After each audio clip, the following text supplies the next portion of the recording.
नमस्कार मित्रों, शिक्षा सरस्वती में आपका स्वागत है। तो आज मैं आपके समक्ष लेकर उपस्थित हूँ नागरिक शास्त्र क्लास 6 का, जो क्रमशः आपको अध्याय 1, अध्याय 2, अध्याय 3, अध्याय 4, अध्याय 5 ऐसे करके आपको क्रमशः पहले क्लास 6 का नागरिक, फिर उसके बाद 7 का नागरिक, फिर उसके बाद 8 का नागरिक, मतलब स्पेशल सीटेड के लिए है। फिर उसके बाद हम भूगोल का करेंगे, क्लास 6 का, बिल्कुल 7 का, फिर 8 का। ये जो 10 किताब है ना, 10 किताबें हैं ना, इन 10 किताबों को हम क्या करेंगे, तो मैं खुद से हाथ से नोट्स बनाया हूँ। आप बिल्कुल इसको यदि पढ़ेंगे और देखेंगे, समझेंगे, तो एसएसटी में आपको 30 प्लस कोई नहीं रोक सकता है। 30-35 प्लस, मतलब 35 प्लस कोई नहीं रोक सकता है स्कोर आपका सोशल साइंस में, सीटेट में। तो चलेंगे, हम देखेंगे यहाँ पर में सबसे पहला है कि नागरिक शास्त्र का अध्याय 1 क्लास 6। तो यहाँ देखें, कह रहा है लद्दाख को छोटा तिब्बत भी कहते हैं। लद्दाख को क्या कहते हैं? छोटा तिब्बत भी कहते हैं। तो इसको आप बिल्कुल ध्यान रखेंगे कि लद्दाख जो है ना, उसको लद्दाख को छोटा तिब्बत कहा जाता है। और दूसरा पॉइंट देखेंगे, कह रहा है तिब्बत का ग्रंथ केसर सागा लद्दाख में काफ़ी प्रचलित है। बिल्कुल बार बार प्रश्न पूछा जाता है केसर सागा के बारे में। उसके बाद लद्दाख को छोटा तिब्बत कहा जाता है, इसके भी बारे में। अब देखिए, यहाँ पर हर एक पॉइंट आपको यहाँ मिलेगा। लद्दाख के लोग एक ख़ास किस्म की भेड़ पालते हैं, जिसमें पश्मीना ऊन मिलता है। पश्मीना ऊन के बारे में भी बार बार पूछा गया है एग्जाम में, और बिल्कुल आपको वहाँ से मिल जाए। क्या कहा? लद्दाख के लोग एक ख़ास किस्म की भेड़ पालते हैं, जिसमें पश्मीना ऊन मिलता है। यदि कहीं पर में कोई मिस्टेक हो, कहीं कोई दिक्कत हो, तो उसके लिए माफ़ी चाहता हूँ। कह रहा है कि केरल भारत के दक्षिण पश्चिम कोने में बसा हुआ राज्य है। ओके, नेक्स्ट में ईसा मसीह के धर्मदूत संत थॉमस लगभग 2000 साल पहले आए थे। उसके बाद कह रहा है केरल के लोग विभिन्न धर्मों का पालन करते हैं, जैसे यहूदी, इस्लाम, ईसाई, हिंदू एवं बौद्ध धर्म शामिल हैं इनमें। ठीक है, केरल के जो लोग हैं सो विभिन्न धर्मों का पालन करते हैं। बुक में जो लिखा हुआ है वही मैं लिखा हूँ। यहूदी, इस्लाम, ईसाई, हिंदू एवं बौद्ध धर्म शामिल है। अब देखेंगे, हम कह रहा है कि केरल के जाल को हम चीनी वाला कहते हैं। चीनी वाला किसको कहते हैं? चीनी वाला कहते हैं केरल के जाल को।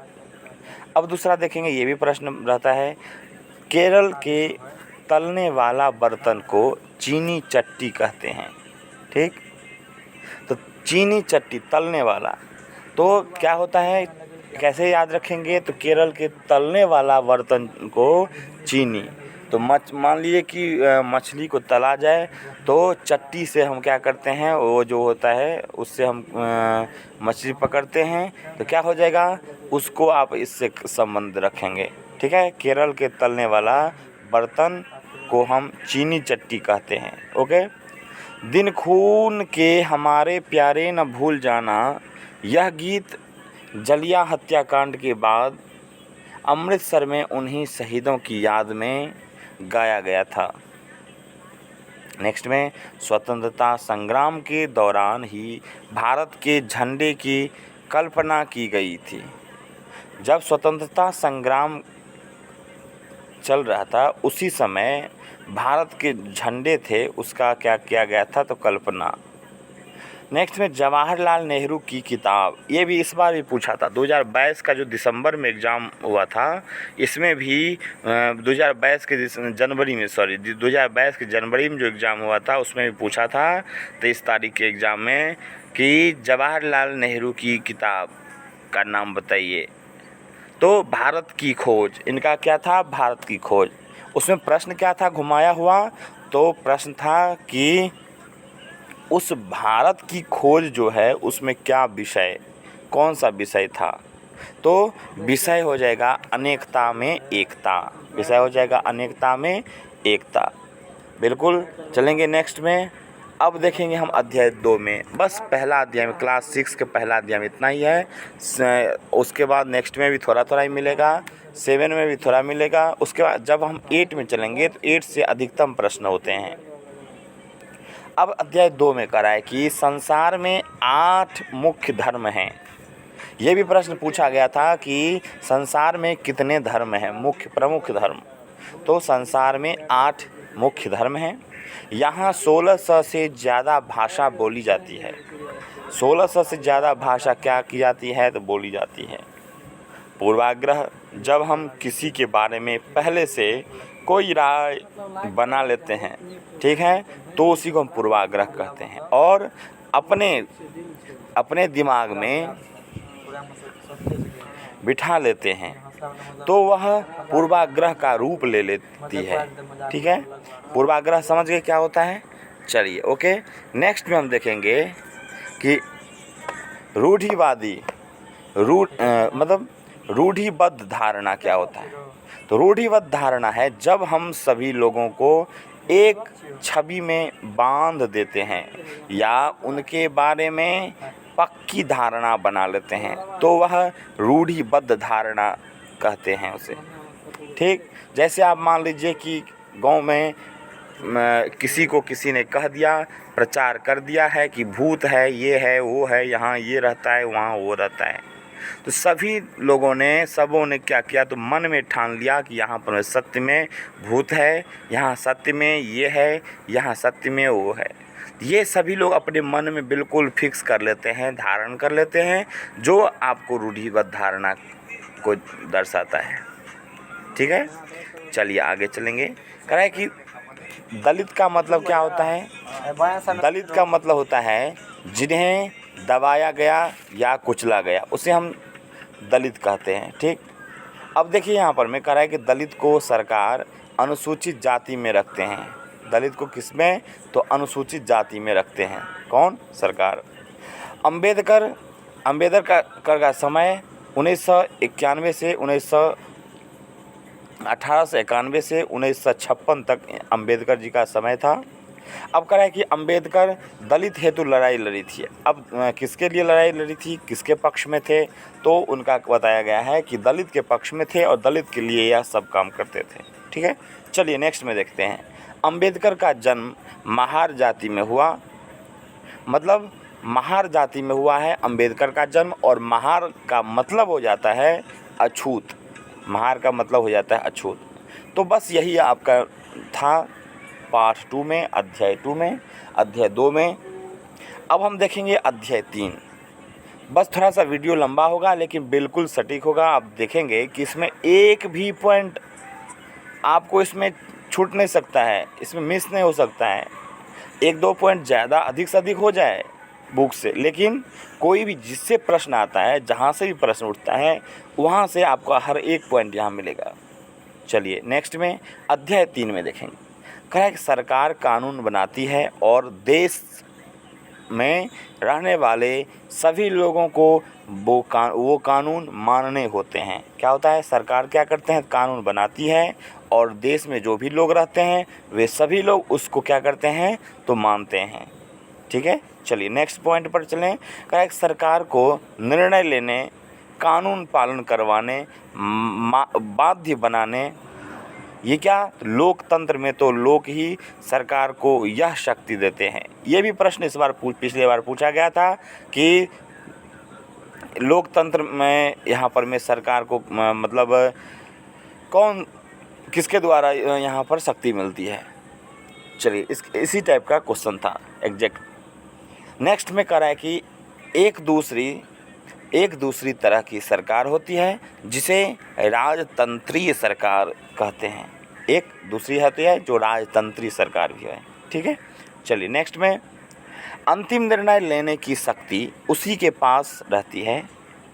लोकतंत्र के समान राजतंत्र में राजा या रानी को अपने निर्णय के आधार नहीं बताने पड़ते और नहीं अपने निर्णयों की सफाई देनी पड़ती है। ठीक है, चलिए नेक्स्ट में करा है कि लोकतंत्र में राजा या रानी द्वारा लिए गए निर्णयों पर लोग प्रश्न उठा सकते हैं। अब देखिए यहाँ क्या कहा, तो लोकतंत्र में क्या हो गया है कि यदि राजा पहले क्या था कि राजा रानी यदि कोई निर्णय ले लिया तो उस पर में बिल्कुल रामबाण हो गया, लेकिन अब क्या है लोकतंत्र में राजा या रानी मतलब जो भी आपके सत्ता में हैं वो जो मतलब बोल रहे हैं द्वारा लिए गए कोई भी निर्णयों पर लोग क्या करते हैं तो प्रश्न उठा सकते हैं। ठीक है, चलिए अब आगे चलेंगे नेक्स्ट पॉइंट पर। आज के समय में लोकतांत्रिक सरकार को प्रायः प्रतिनिधि लोकतंत्र कहते हैं। क्या कहते हैं? प्रतिनिधि लोकतंत्र। किसको कहते हैं? तो यह जो सरकार है लोकतांत्रिक सरकार जो है इसको हम प्रतिनिधि लोकतंत्र कहते हैं। ठीक, मतलब जिसको हम चयन करते हैं प्रायः। अब कह रहा है यहाँ पर मैं कि प्रतिनिधि लोकतंत्र में लोग सीधे भाग नहीं लेते हैं, तो कैसे? बल्कि चुनाव की प्रक्रिया के द्वारा अपने प्रतिनिधि को चुनते हैं। हम चुनाव की प्रक्रिया है उस प्रक्रिया के बाद हम क्या करते हैं तो अपने लोगों का चयन करते हैं कि हम मेरा नेता कौन बन सकता है। चलिए नेक्स्ट में, पहले सरकार उन्हीं को वोट देने देती थी जिनके पास धन संपत्ति और पढ़े लिखे होते थे। जिनके पास धन हो, संपत्ति हो और वो पढ़े लिखे हों, उन्हीं को केवल पहले अधिकार था क्या करने का, तो वोट देने का। ओके, चलिए नेक्स्ट में चलेंगे। महिला मताधिकार आंदोलन के बारे में अब हम देखेंगे कि महिला मताधिकार आंदोलन अंग्रेज ने कहा सफ्रेज मूवमेंट।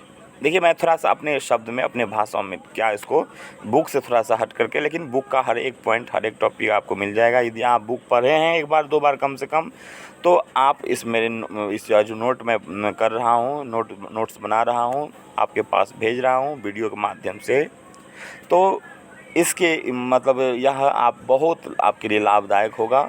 कब? जब आप बुक पढ़ रहे होंगे तब। वैसे नहीं पढ़े हैं फिर भी काम तो देगा, लाभ होगा ही, लेकिन बुक यदि पढ़े हैं आपको पॉइंट पता है उसका मतलब हर एक पहलू आप जानते हैं, तो आपके लिए 100% यह आपके लिए सहूलियत होगा, फ़ायदेमंद होंगे।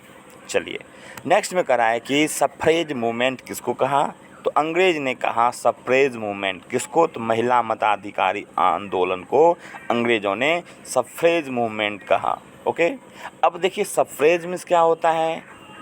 सफ्रेज मीन्स होता है वोट देना, वोट होता है। सफ्रेज मीन्स वोट। अब कह रहा है कि अमेरिका में औरतों को वोट देने का अधिकार 1920 में मिला। देखिए ये कुछ खास पॉइंट हैं जिन पर में हम बिल्कुल एक एक पॉइंट पर चर्चा करेंगे और आगे बढ़ेंगे। तो क्या कर रहा है कि अमेरिका में जहाँ भी आपको लगे कि कोई पॉइंट छूटा हुआ है या कहीं मिस है, कहीं कोई है, तो बिल्कुल आप कमेंट करें और वहाँ पर में आप प्रश्न कर सकते हैं। मैं कोशिश करूँगा कि आपका प्रश्न का उत्तर दे सकूँ। तो कहा यहाँ पर मैं 1920 में क्या लिया, तो अमेरिका में औरतों को वोट देने का अधिकार 1920 में लिया गया। इंग्लैंड में औरतों को वोट देने का अधिकार 1928 में लिया गया। समझ गए बात? तो अमेरिका में 1920 में लिया गया वोट देने का अधिकार और इंग्लैंड में 1928 में लिया गया क्या, तो वोट देने का अधिकार। अब देखेंगे, बस मेरा नागरिक शास्त्र जो है इसे बिल्कुल छोटा सा है, इसलिए आप घबराएंगे नहीं, थोड़ा सा ही लंबा वीडियो होगा। अब अध्याय 4 में देखेंगे। अध्याय 4 में कह रहा है कि दक्षिण अफ्रीका पहले रंगभेद कानून से शासित था। अब रंगभेद का मतलब क्या होता है सो बता दें आपको कि रंगभेद क्या होता है। तो रंगभेद को होता है त्वचा के रंग के आधार पर भेद। त्वचा के रंग पर आधार के भेद मतलब आप काले हैं तो काले हैं, आप गोरे हैं तो गोरे हैं, मतलब त्वचा के रंग के आधार पर भेद किया जाता था। ठीक, दक्षिण पश्चिम एक शहर था सोवेट जहां अश्वेत लोग ही रहते थे। अब हेक्टर पीटरसन जुलू भाषा सीखना चाहता था। ये सब थोड़ा सा नॉर्मल यहाँ कुछ बातें एक्स्ट्रा आ गई है, अधिक थोड़ा सा जुड़ गया है। 16 जून 1976 में जुलूस हेतु हेक्टर को गोली लगी थी इत्यादि। अब देखिए यहाँ पॉइंट है, ये थोड़ा सा कुछ एक्स्ट्रा पॉइंट आ गया था। नेक्स्ट में कराएगा अफ्रीका राष्ट्रीय कांग्रेस का नेता नेल्सन मंडेला नेल्सन मंडेला। तो हम लोग यहाँ देख रहे थे कि अफ्रीका राष्ट्रीय कांग्रेस का जो नेता था वह उसका नाम क्या था? Nelson Mandela. इसने रंगभेद के खिलाफ आंदोलन किया और 1994 में सफलता भी प्राप्त किया।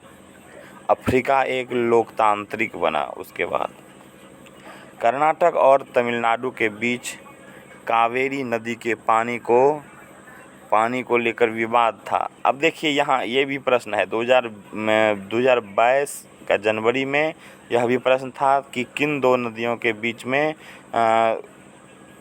संबंध।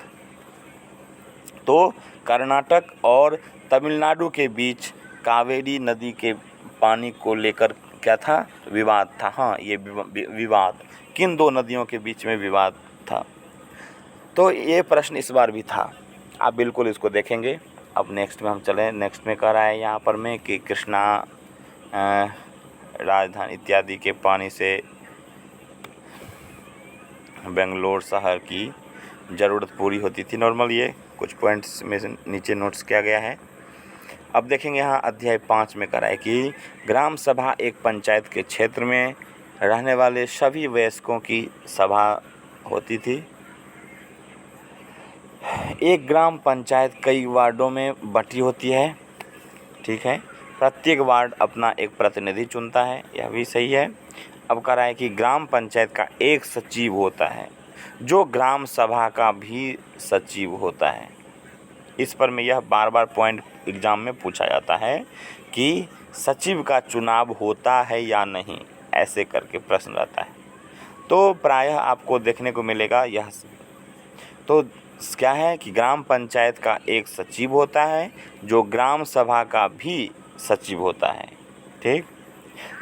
अब कह रहा है कि सचिव का चुनाव नहीं होता है, उसकी सरकार द्वारा नियुक्त की जाती है। ठीक, मतलब सरकार उसको सरकार ही चुनती है उसको।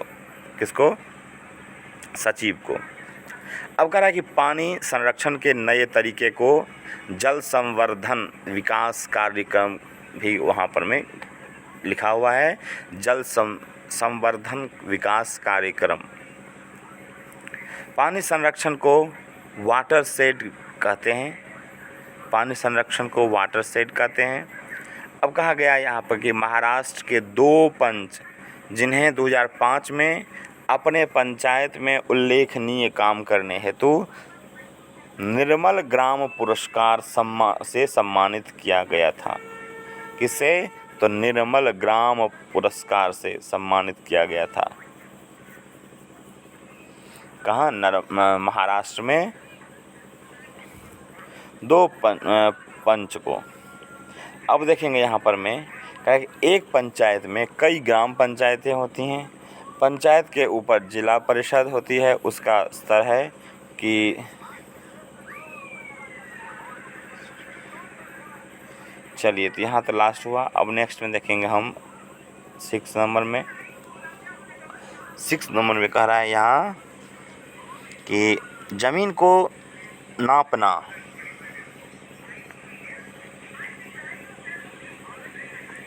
जमीन को नापना और उसका रिकॉर्ड रखना पटवारी का मुख्य काम है। यह भी प्रश्न आया है कई बार कि पटवारी का मुख्य काम क्या है। ठीक, तो ज़मीन का देखभाल करना और उसको नापना और उसका रिकॉर्ड रखना, यही सब इसका काम है। अब कह रहा है कि सबसे ऊपर जिला अधिकारी होता है और उससे नीचे तहसीलदार है, ब्लॉक के अधिकारी। अब देखेंगे, कह रहा है कि नया कानून हिंदू अधिनियम 2005 में लागू हुआ। हिंदू अधिनियम 2005 में लागू हुआ।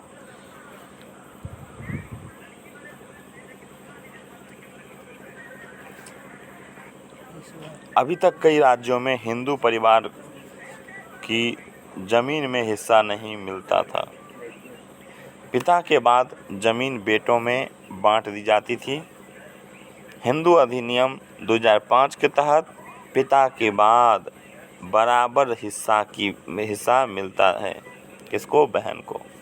यह सभी राज्य व केंद्र शासित प्रदेशों में लागू होगा। अब देखिए एक पॉइंट यहाँ पर मैंने चेक कर दिया है कि 6 लाख से अधिक गांव है भारत में लगभग। अब हम अध्याय 7 में देखेंगे। कह रहे हैं कि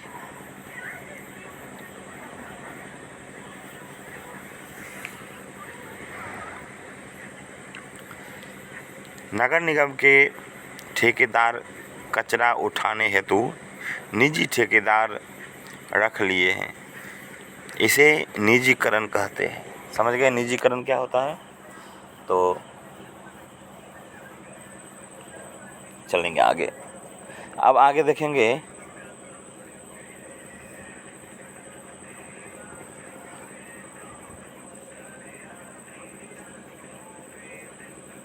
1994 में सूरत में फ्लैग फैला था।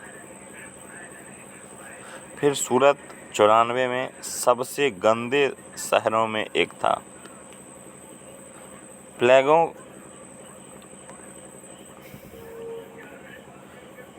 के कारण क्या कहा कि प्लेग बीमारी है जो है हवा के द्वारा फैलता है। आज चंडीगढ़ के बाद भारत के सबसे साफ शहरों में इसका स्थान चंडीगढ़ का है। चलिए दूसरा स्थान चंडीगढ़ का है। अब 9 में थोड़ा सा ही बचा हुआ है कि नागालैंड की सीढ़ी नुमा खेती, यह एक गांव है जिसका नाम चिजामी है। यह नागालैंड के फेक ज़िले में है। इस गांव के लोग चखे संघ समुदाय के हैं। देखिए अब नागालैंड के बारे में बता रहा है कि किस संघ से हैं, तो चखे संघ। बिल्कुल नोट कर लेना है, बिल्कुल इसको ध्यान कर लेना है कि चखे संघ जो है, चखे संघ नागालैंड के यहाँ पर में संबंधित है।